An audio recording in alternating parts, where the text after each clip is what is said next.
Chapter 13. Sowing Seeds. Gingsha was getting a headache from having this conversation for the umpteenth time. But what's to be done should anything happen to His Majesty's honored personage? Asked the officials.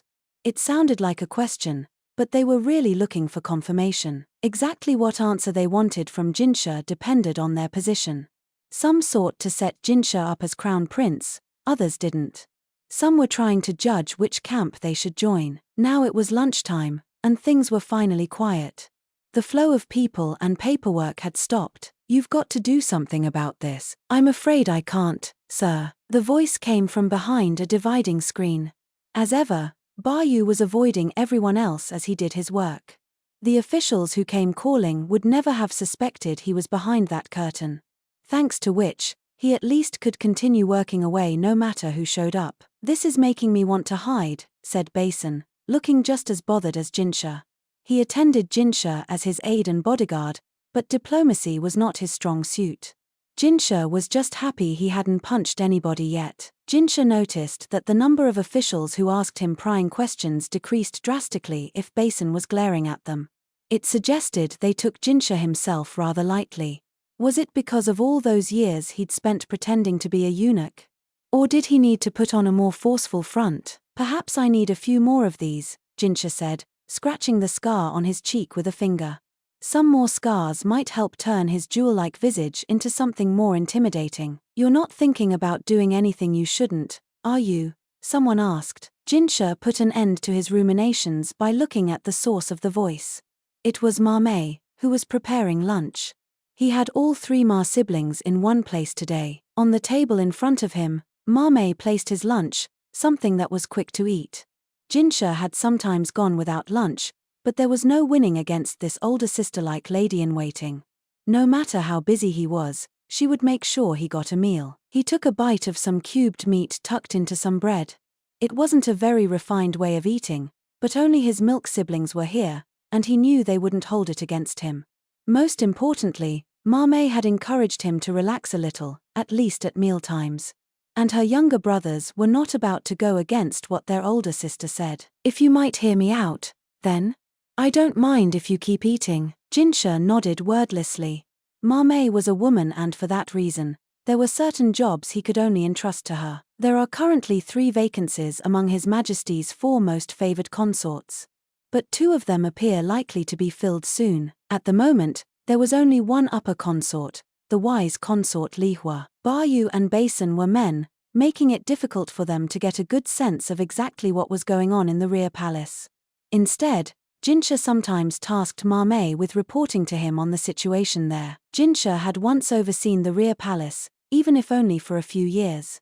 It had been more than 2 years since he had left that position, but he still knew more about what happened there than any number of less qualified officials. "As you said, Moon Prince, the positions of Precious Consort and Virtuous Consort are going to be filled by young ladies from the Empress Dowager's faction and the Empress's faction, respectively. The position of Precious Consort had once belonged to Empress Gyokuyu, while that of Virtuous Consort had formerly been held by Lishu of the Yu clan. As for the position of Pure Consort, it practically seemed cursed. It had been held by a young woman whose clan had attempted rebellion." Gingsha looked at a piece of paper that Mame held out for him. His brow furrowed. There was a name on this list that he had not been expecting. "I grant that if we had the same materials as we did 2 years ago, there would be some inadequacies in the selection." "Which name concerns you, sir?" Mame asked. Gingsha washed down the bread with some tea. Without missing a beat, Mame handed him a handkerchief, so he wiped his hands and took the paper. "The candidate from the Empress Dowager's faction," he replied. "She's 17 years old, and only entered the rear palace last year. She was the grandniece of the Empress Dowager's half-brother, Hao, but also the great-niece of the Empress Dowager herself. I was of the belief that Hao had only an older sister and a younger sister by way of siblings." "That's correct, sir. This girl is the granddaughter of the Empress Dowager's older sister." "The Empress Dowager's older sister?" Gingsha brought up his mental family tree. He recalled that the older sister of Empress Dowager Anshi had entered service as a middle consort, but that it was her younger half-sibling, Anshi, serving as her lady-in-waiting, who had attracted the former emperor's attention. The former emperor's reprehensible behavior bore a certain resemblance to something that had led to the rebellion of the Shi clan. That episode had been in some ways a revenge drama staged by Shenmai, whom the former emperor had spurned. The main difference was that after they learned of Anshi's pregnancy, her family had swiftly sent her older sister out of the rear palace. No, no, no, no, said Gingsha. Yes, yes, yes, yes, replied Mame. There's no one better. This person is just asking for trouble. Yes. Which is why we don't make her the pure consort, but the precious one. Mame had that look on her face like a predator. The former pure consort, Lulan, had been a daughter of the Shi clan and one of the masterminds of the rebellion. Couldn't you come up with anyone else? I'm afraid Master Hao had no direct relations who could be admitted. Several of his more distant relations are in the rear palace, but his honored elder sister seems bent on restoring her honor. Oh, geez, chorused not Gingsha, but Bayu and Basin. From the emperor's perspective, Hao's great niece would be his cousin's daughter. In order to prevent illnesses arising from marriage to close family members, all other things being equal, consorts would be chosen from the most distant bloodline possible. That was why Li Hua, who was a relative of the imperial family, had been made wise consort.